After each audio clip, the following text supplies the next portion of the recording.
Hey, how are you doing, everybody? Welcome back into the SFS channel in another 2022 Fantasy Football Mock Draft. In today's video, just like yesterday, luck of the draw here, we have the 1.4 overall draft selection. I am going to try and make this a bit different than that episode. So if you check that video out, these won't be carbon copies of each other. We actually had a player fault me in that draft. I won't spoil it. Go check it out for yourself if you haven't done so already. That fell to me at that position that may not fall to me in this video. That pick could remain constant here if something odd is to happen, but my expectation is that that probably won't happen here 2 times in a row. So the draft's getting kicked off here. I waited to start the intro until the draft was full here. If you're new around here, make sure to click that subscribe button so you're never late for an episode. Wow. Justin Jefferson goes at the 2nd pick overall there. So it looks like the chances and the opportunity has arrived to actually go a different direction than I went in that previous episode where we drafted Austin Eckler. I said I wasn't going to spoil it, but I guess I am now. I will draft Christian McCaffrey here, though. He does fall to me. His upside is very, very good. Of course, the risk is the games played, just 10 total over the last 2 seasons. That is a red flag. That does present some opportunities for letdown. I will take the plunge, though. He is there for me. I will take that.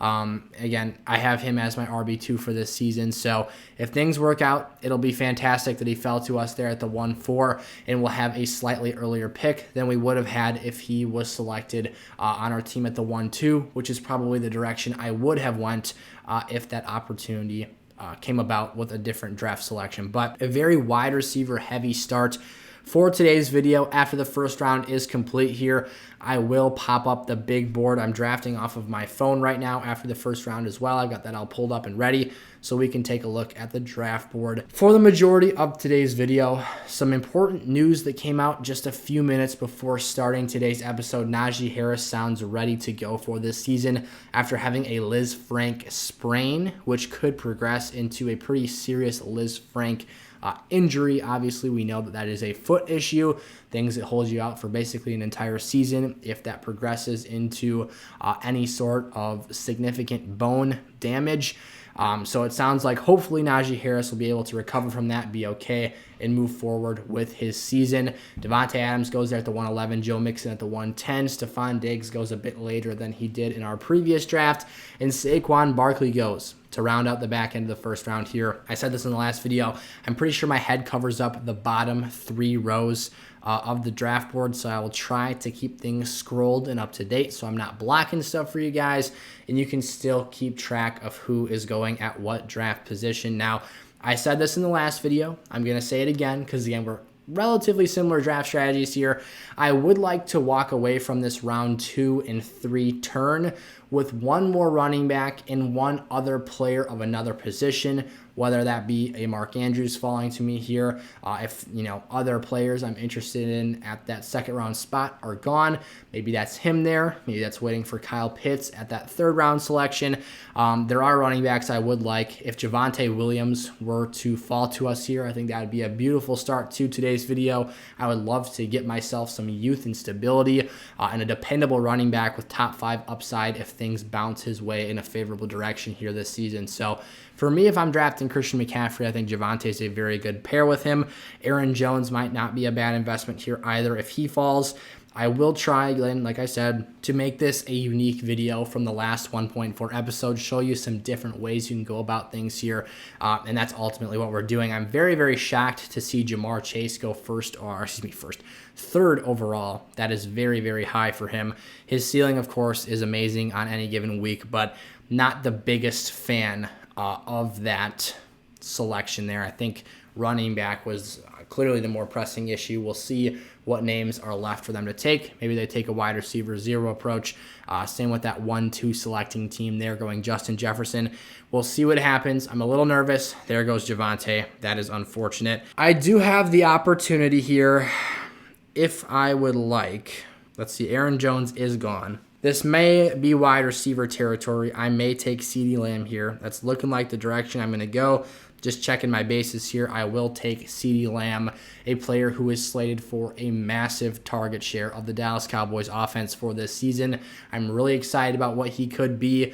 I think, his ceiling is similar to what a Stephon Diggs has been the last couple of seasons, a volume monster, a player who sees a large opportunity of his team's red zone target share, and a player who can do damage and work all over the field. Of course, CeeDee Lamb is a player who was one of the most highly touted prospects in his respective draft class, so a lot of stuff to like there.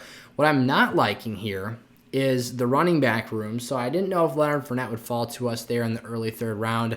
Nick Chubb would kind of be in a typical redraft format, kind of the steady Eddie RB2 to pair with CMC here.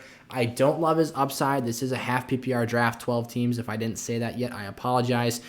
Make sure you guys smash that like button as we get started with today's video. Holy cow, we got ourselves a quite hefty reach of Travis Etienne there. Not going to say I hate that pick, to be entirely honest, because I do think that his upside is very, very good, but there is some risk associated with that pick as well, of course. Mike Evans goes there at the 3-3. I might find myself here just drafting best player available. Mark Andrews is still on the table, and I could get myself locked up with a very, very good tight end at a very good draft price value here. I'll pass on James Conner. That would probably be the other running back I would dip my toes in the water for, but we'll wait and see what happens. This might be a thinner running back room, a hero RB draft strategy with possibly the most risky running back to try and pull that with here. But we could potentially build ourselves an elite team with elite players all over this lineup.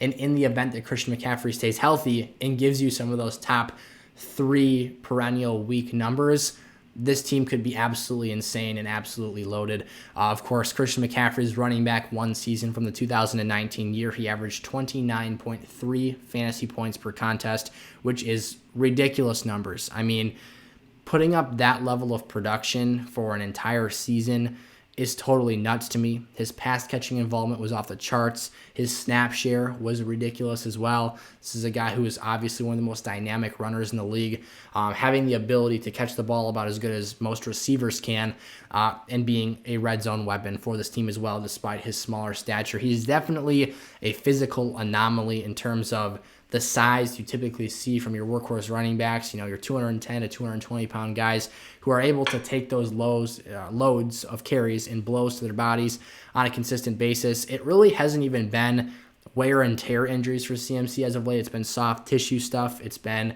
hamstrings, which kept him out last season. He has had a shoulder problem. A knee as well, I believe. He's had some different stuff. It's actually a quad, I believe. He's had some concoctions of different injuries, but it's been unfortunate in the last couple of seasons for him. Hopefully, though, our upside can hit these first 3 picks. If they work out, it's a fantastic start. It's something that you would love to see in your drafts. And we'll just kind of play it as the board falls here. Best player available is kind of the best strategy to go about things, in my opinion, this season. You do need to lock up that running back position group and get yourself very quality players to address your lineup with. Obviously, if you've watched the channel here, I'm not a huge proponent of the RB0 draft strategy. I think I've tried it once this offseason, legitimately, without making jokes about it and stuff and holding a straight face. It is a viable strategy for some. It does work if your receivers are able to have enough of a ceiling value that they're able to propel you over the top and you have a very secure tight end and quarterback room. It's possible to pull off the team. I just feel a lot more secure having either the hero RB strategy or the double hero running back strategy implemented into my fantasy lineups. I apologize. I keep clanking my bracelets on the desk here. I'll try to stop doing that. I might just take them off here discreetly. Coming up, we've got ourselves a long bend. It is a bit of a hike in between our draft selections here. Just peeking at some names. Zeke could fall to us. I'm not sure if that'll be the case here. That would be a nice steady running back for us to get that RB2 position locked up with. Breece Hall is on the board as well. James Conner's still there. It's very possible that all 3 of those players go in the next 6 picks here, and we're kind of left dry without many options to choose from. I'm not loving the running backs on the turnaround either. There goes James Conner, the first of those 3 runners I mentioned. 4 picks to go, 2 running backs I'm hoping might be on the table still. There are plenty of receivers. We could go that direction. Allen Robinson, Gabe Davis, Hollywood Brown, Jerry Jeudy, Juju Smith-Schuster, all names I like here. It'll just depend who's on that table, who's available for us. Again, we're not position filling here. I would like to address running back to try and stabilize that group a little bit. Who knows? We just went two wide receivers off the board. It looks like one of those two runners might still be there for me. And if they are, the way we've started this draft, and it looks like one or both could still be there, I'll actually take Zeke here. I think he's the safer bet. I think his ceiling is far lower, but I do think his durability is not something I have too much of a question about. He dealt with a PCL injury almost every week of last season, still held himself together there, and was out there on the field playing NFL football. Despite the fact his efficiency dropped, his opportunities per game were down. This is a guy who, everything coming out of Dallas camp, I think he is a very underrated fantasy prospect for this year. Jerry Jones constantly says, the offense runs through Ezekiel Elliott. I apologize, I did not scroll as soon as I should have there. If I was blocking your guys' view of the board, my bad. He basically, everything that comes out of his mouth is that Ezekiel Elliott is the centerpiece, the core of this offense. Mike McCarthy referred to him as a core player in their franchise. The joke is, what year are these guys living in? Is it 2016 or is it 2022? But the moral of the story is he's going to see touches. The things you hear about Tony Pollard is involvement in the receiving game, having a scat back-esque role, a change of pace runner.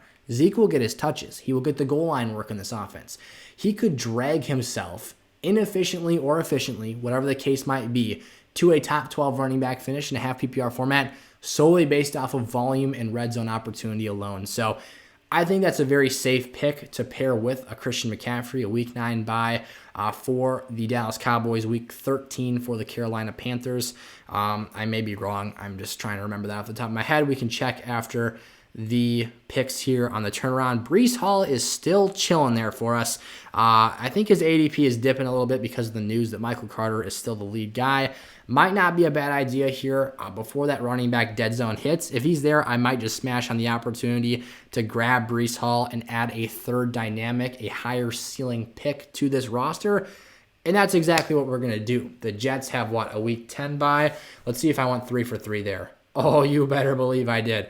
3 for 3. We've got ourselves 3 running backs in the top 5 rounds, and I now feel more confident than I expected to with how the draft is bouncing my way after this very, very unique start to today's video. Of course, if you guys are enjoying today's episode, leave a like. It helps out the channel a lot.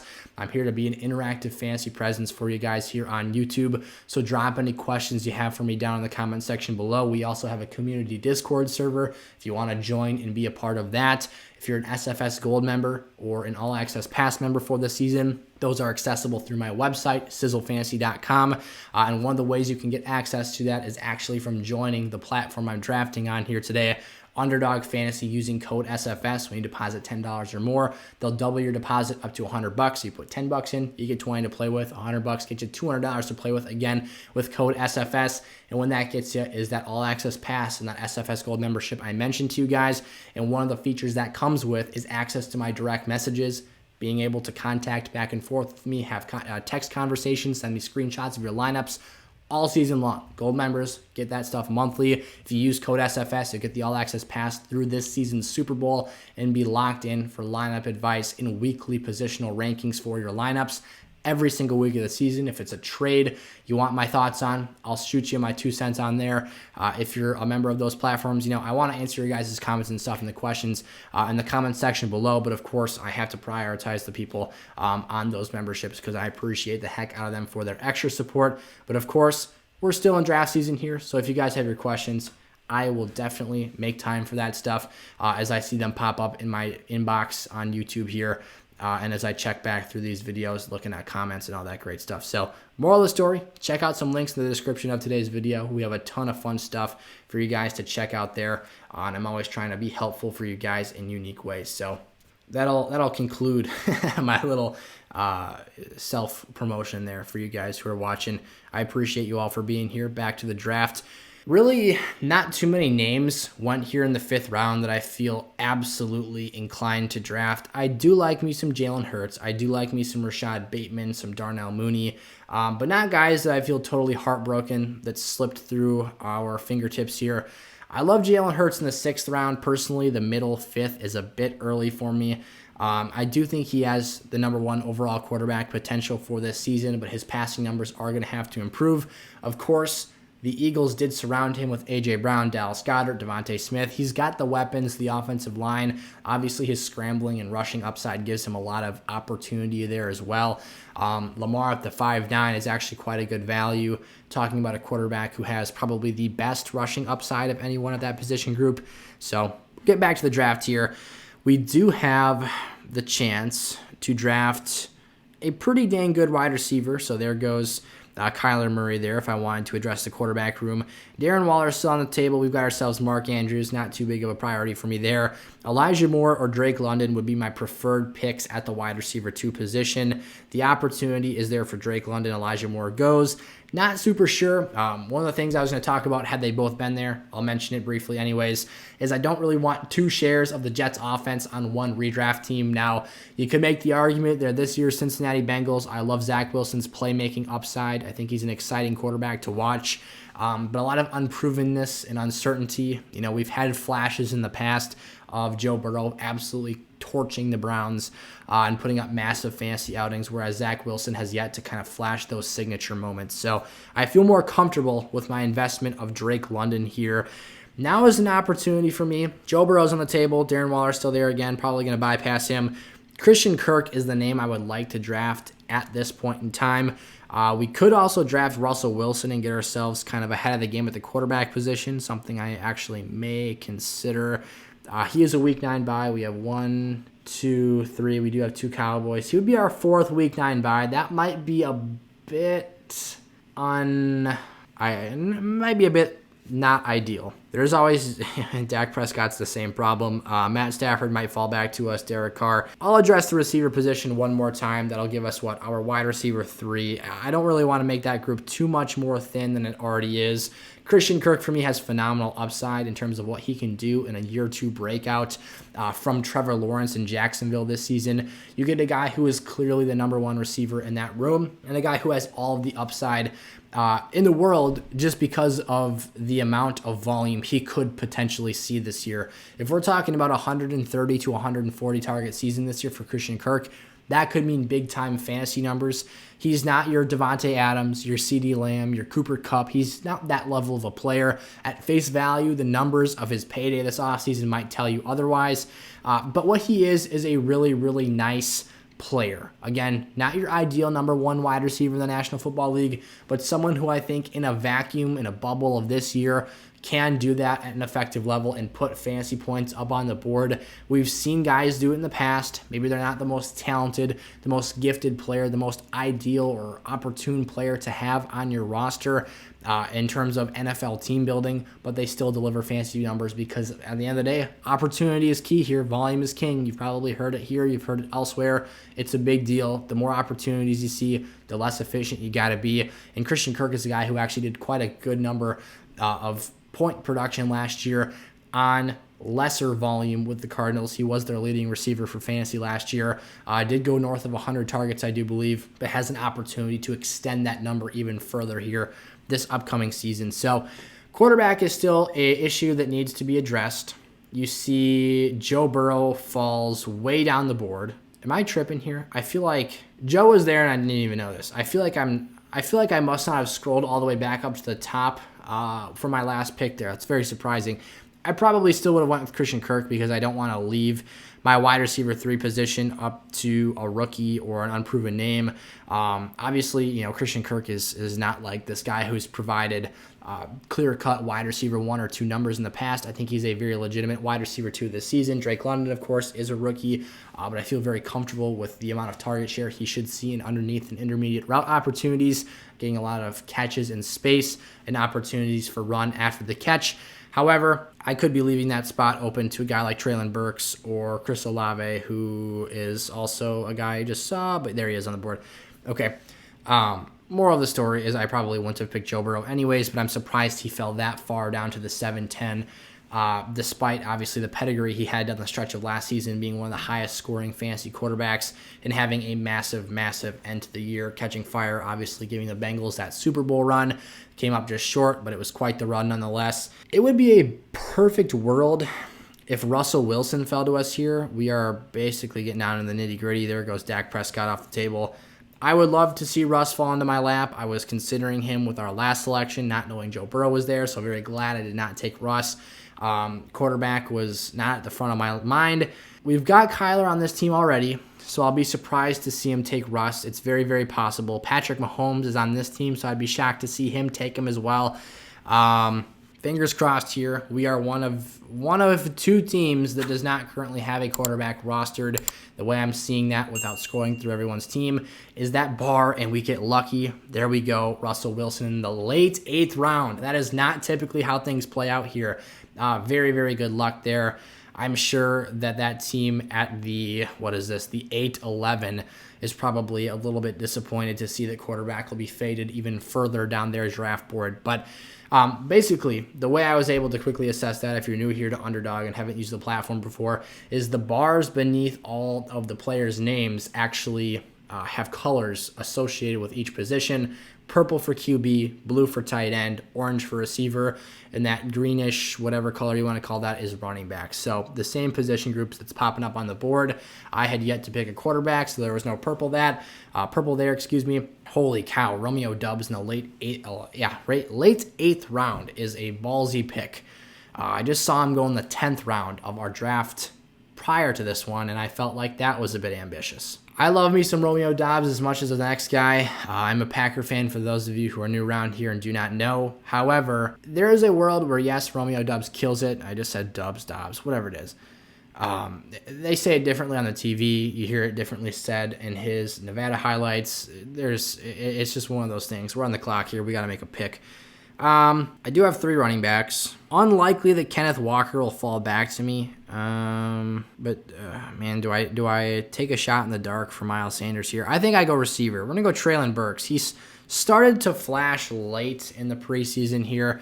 At least in terms of his route running, his production isn't amazing. Him and Malik Willis are 2 guys I was really excited to watch. Kyle Phillips is another really fun name to watch as well. I think Burks has high upside though. Even if he doesn't hit the field right away, AJ Brown took a while under Mike Vrabel to get out there, but once he did, he absolutely crushed it. That would be huge to have for this team, which again is a little light in the loafers at the not the running back position, the wide receiver position. I was considering Rashad Penny there, and this happened in the last draft. I don't mean to spoil it, but if you haven't, close your ears, mute me for the next 15 seconds. Basically, I drafted Penny at the 8-9 pick there, let's say, in hopes that Walker would be there at the 9-4. He was not. We got burned. We only got one of them, and thus that pick becomes extra risky. So, done with that talk there. I decided that there was no chance that Walker would make it back to me in the 10th round. Maybe this is the one time where it happens, and then I really wish I would have made the selection, but you never know. Miles Sanders goes out the 9-9. I was considering him as well. I have liked him in spurts this offseason. I kind of go back and forth with him. I think his upside is great. I think the draft value is phenomenal, but it's not a flawless draft pick. I think looking back on it, he'll be one of those players that I wish I had more shares of, but I do a lot of drafts. I've got him here and there in a few different leagues, and I'll just have to live with that at the end of the day. A few leagues is better than no leagues, I guess. When I've joined probably 20, 25 best ball drafts, we'll see at the end of the video exactly how many I'm in here. I would have liked to bet in more, but obviously, these take an hour at a time, so they're fun to make.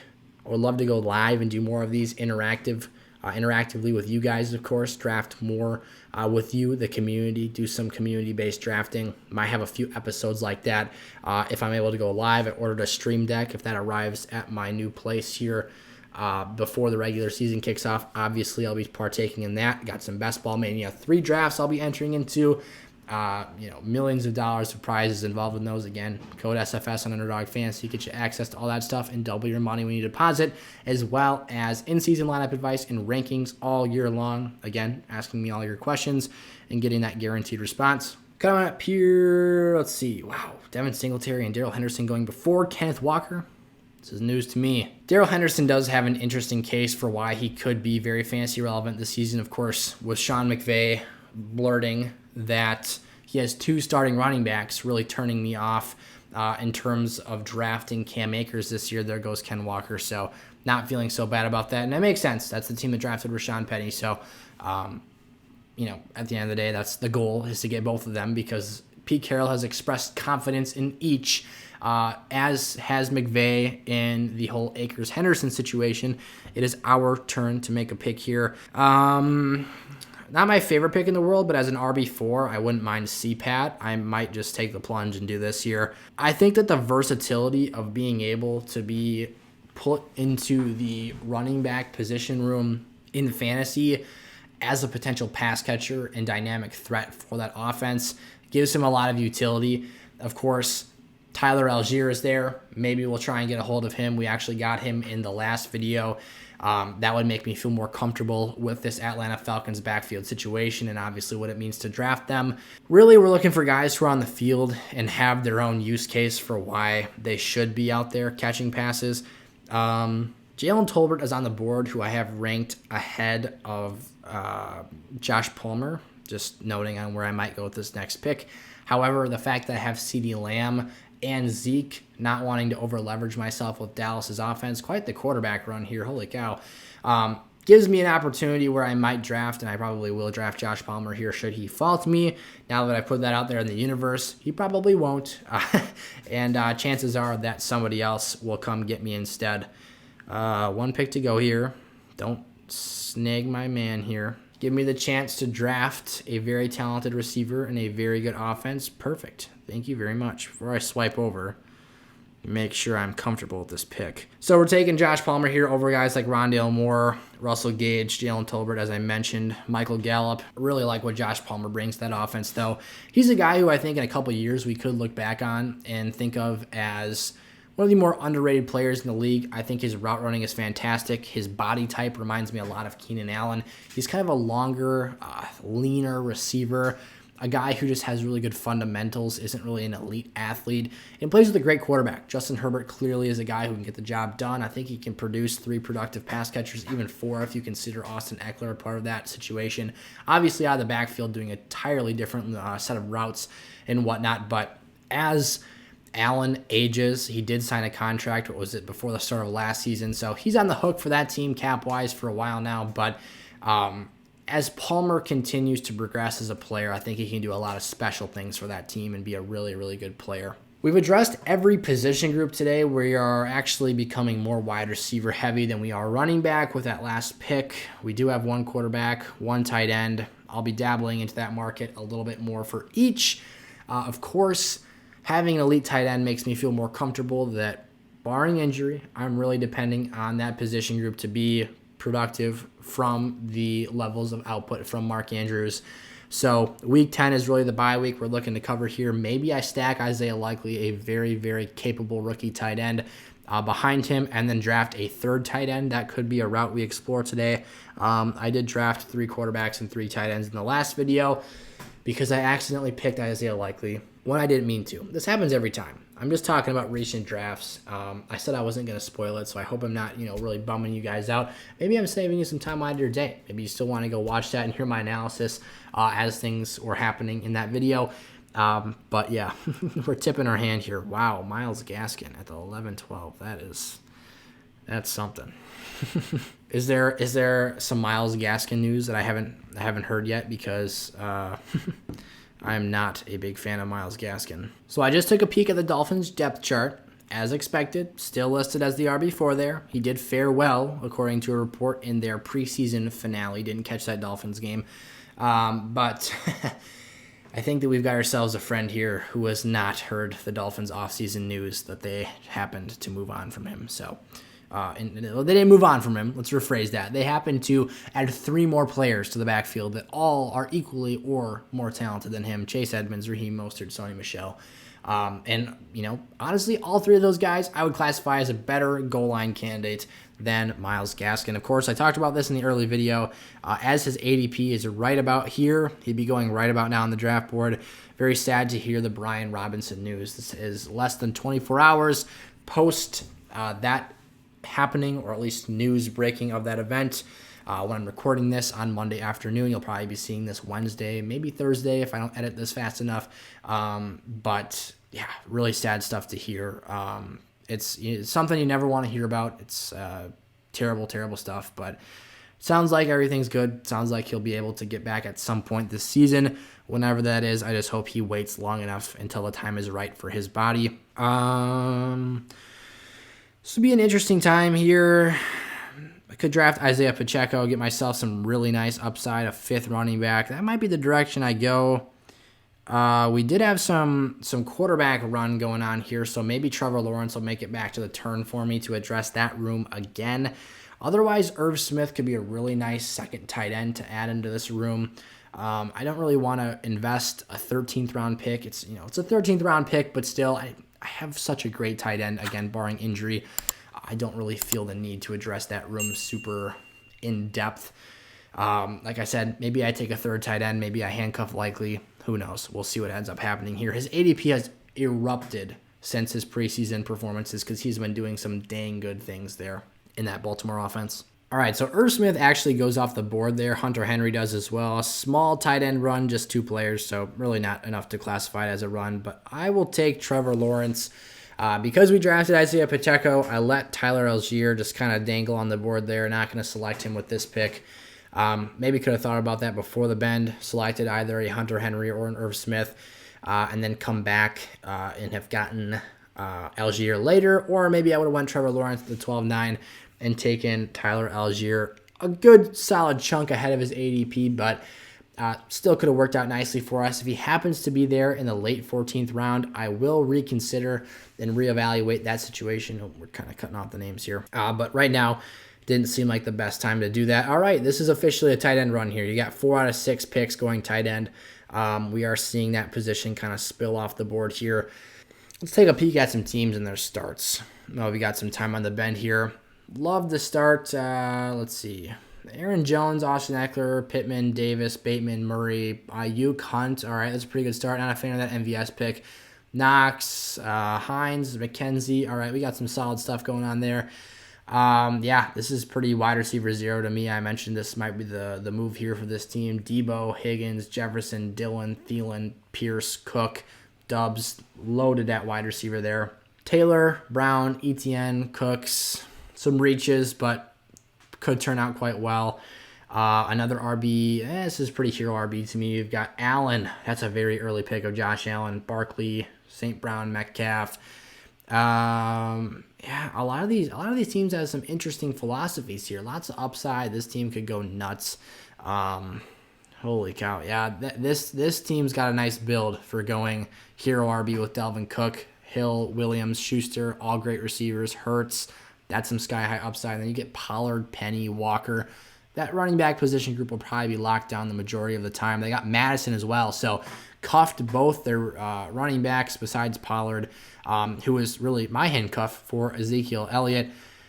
If my upside can't match that, that could be a problem. I do have respect for this team. Chubb and Javonte, very steady, dependable, reliable receivers. Cooper Kupp and Hollywood Brown, Mahomes, Elijah Moore, Smith, Pickens, Gibson now becomes more valuable again because of that unfortunate Brian Robinson news.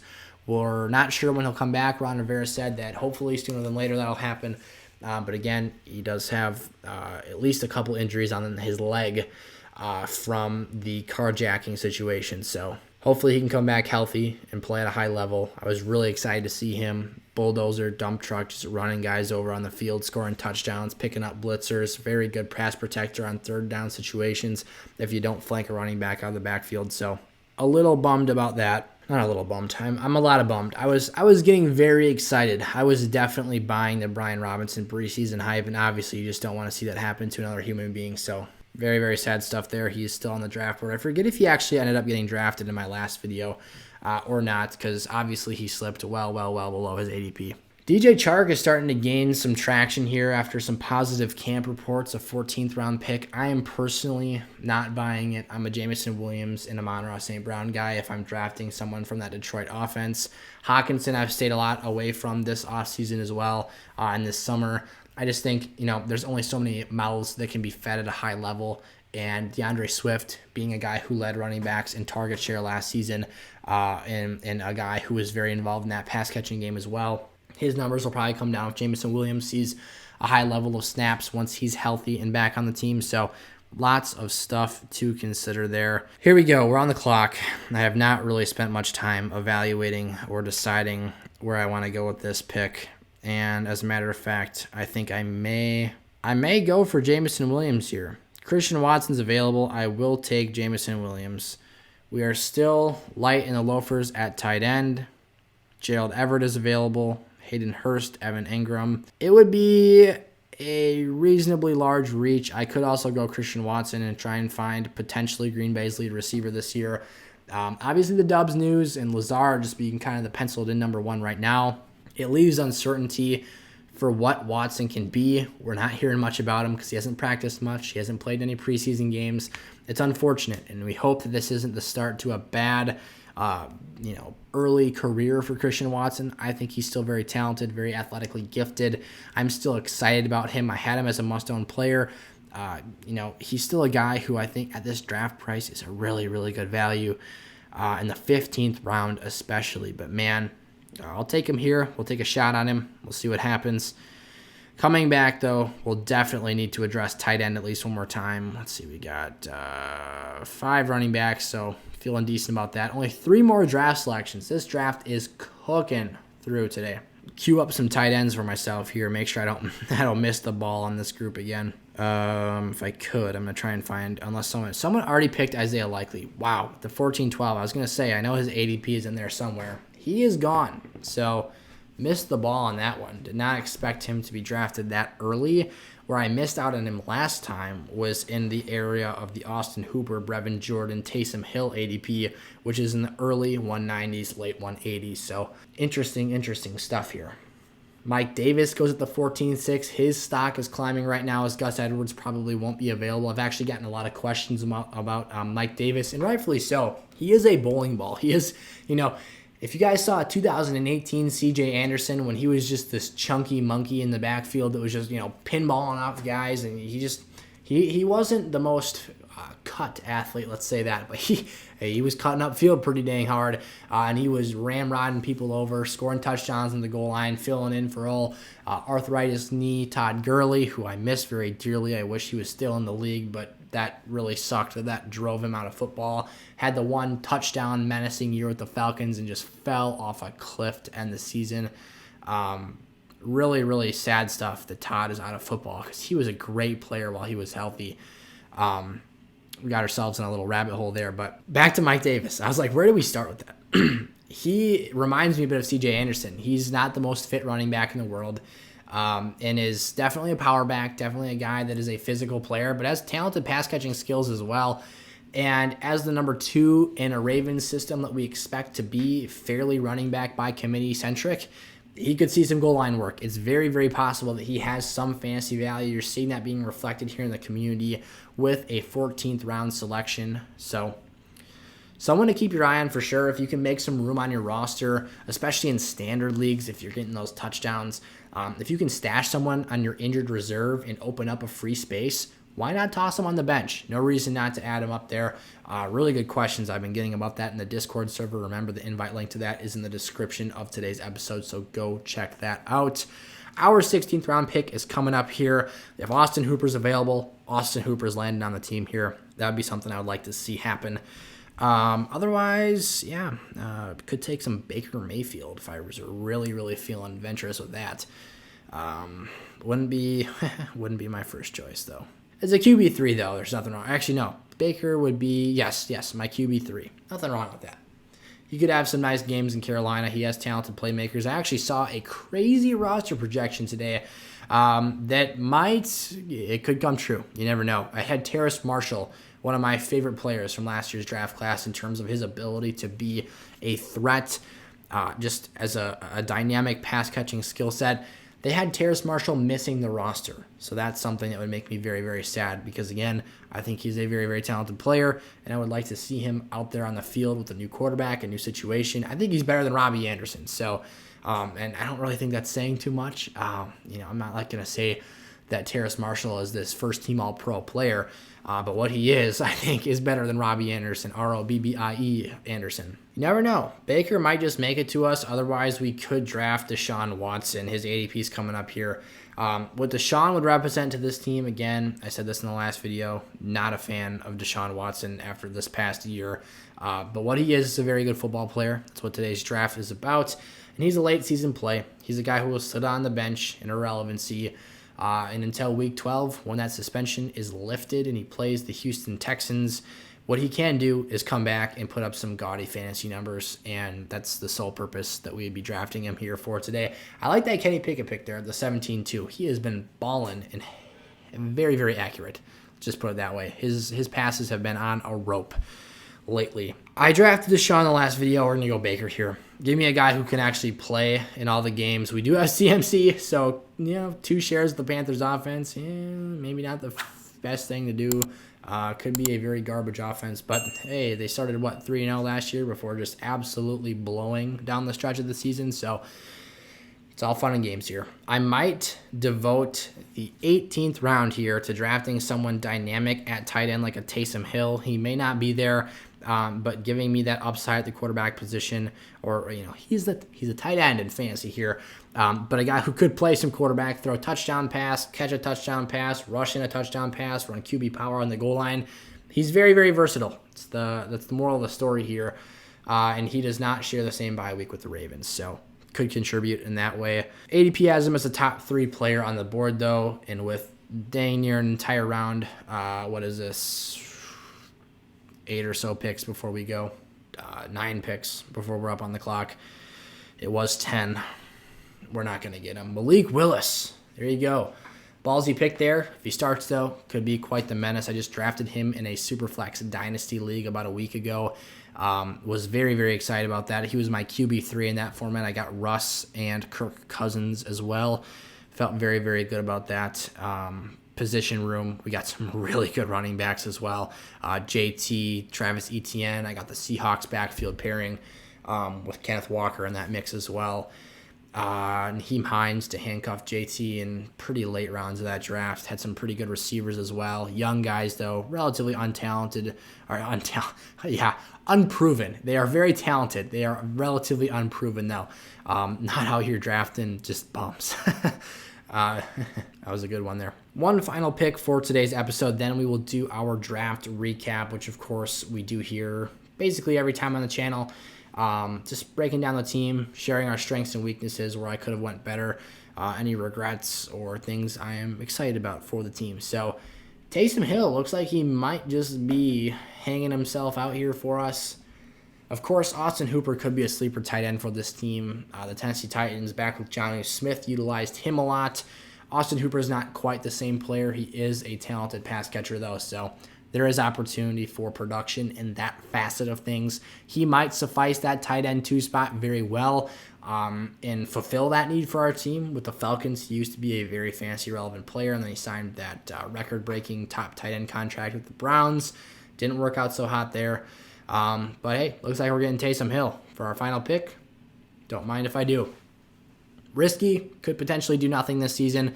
But hey, at the end of the day, seems like it'll work out pretty good as our 3rd tight end in the roster. It's a very balanced team. We only got 5 running backs, but I do feel confident and comfortable with how we've assembled things in today's video. So we'll pop out of the draft screen here, take a look at the picks, the players, the positions, all that great stuff.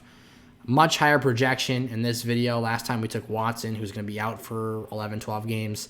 And we also took Isaiah Likely, a backup tight end. So big difference there from taking a quarterback who's going to play 17 games versus taking a QB who is going to play in like 5. So here we go. Just 1 week of heavy bye week exposure. It's going to be a make or break week 14 game to see if we get in the playoffs. That is the one that has killed me the most this season. But Russell Wilson, Trevor Lawrence, Baker Mayfield, Give me Russell Wilson, obviously, as the dependable starter for this team. The thought process with Baker is if both guys bust really bad, he might have a safer floor. He's got some talented pass catchers. His fantasy floor can be pretty ugly. He does have some nice playmakers, though, on that team. Who knows? A shot in the dark there. Trevor Lawrence, an insanely talented player that could just take that next step forward this year and obviously give us some more in our lineups. Christian McCaffrey, Ezekiel Elliott, Breece Hall, those are the guys we want in the lineup at the running back position.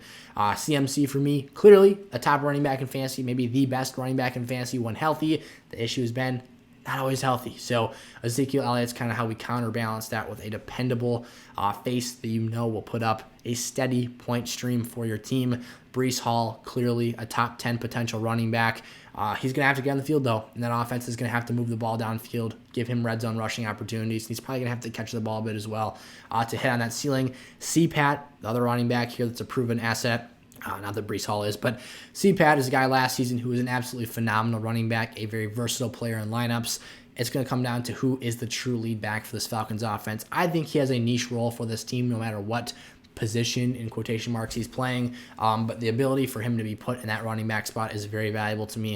And then Isaiah Pacheco could be potentially the lead back in Kansas City by the season end. So all stuff I like there. The wide receiver room, we got that blue chip player, or at least what we're thinking is a blue chip player in CeeDee Lamb, a high target volume in that Cowboys offense. Drake London, Christian Kirk, Traylon Burks, all guys with nice upside, all guys with very high ceilings. They just got to prove to us that they can handle all of them potentially being a number one option in their offenses in the passing game, but maybe not London so much because of Pitts, but in terms of the wide receivers role for that team. And then Josh Palmer, Christian Watson, and Jameson Williams. Three younger players, two rookies, all with nice ceilings. Not too much floor value there, but if one of them hits, and they give us a pretty nice weekly output. And then Mark Andrews, that elite blue chip tight end, you love to see that week 10 bye week. We missed out on Isaiah Likely and that handcuff there for that situation. And then Austin Hooper and Taysom Hill as just kind of, plug and play guys if we are to miss Andrews for a week, or on that week 10 bye week, both of those players will be available, and we'll have two options to slate in there depending on how things go. So 3 running backs, 3 tight ends, 3 quarterbacks, 3 tight ends, 5 running backs, I should have read them in order, and 7 wide receivers is the team breakdown for today. 3, 6, 6, and 3 is probably your most balanced outlook. But again, we went 3, 5, 7, and 3 for today's video. So thank you guys so much for tuning in and watching. If you enjoyed, of course, make sure to click that like button and subscribe if you're new around here. I appreciate all of you guys for checking out the channel and sticking through to this point of the video. Like I said throughout, if you have questions for me, drop those in the comment section below. If you want my help with your lineups every single week, trade advice, setting that roster. If you've got drafts coming up here in early September, I'm still here to help you out with that stuff. Code SFS on Underdog Fantasy, sizzlefantasy.com. The draft guides are on there and in the link in the description of today's video. So check that stuff out, you guys. I'll see you next time. Peace out.